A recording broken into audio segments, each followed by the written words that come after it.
Hello, welcome to Do It Yourself channel.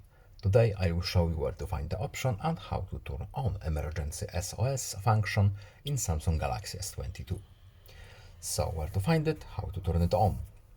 By default it should be turned on, but if it's not, we need to go to settings, then safety and emergency, and here we have our emergency SOS. So it should be turned on. What does it do? As you can see, is explained here. Press the side key 5 times to start the actions below. What are the actions? Emergency call.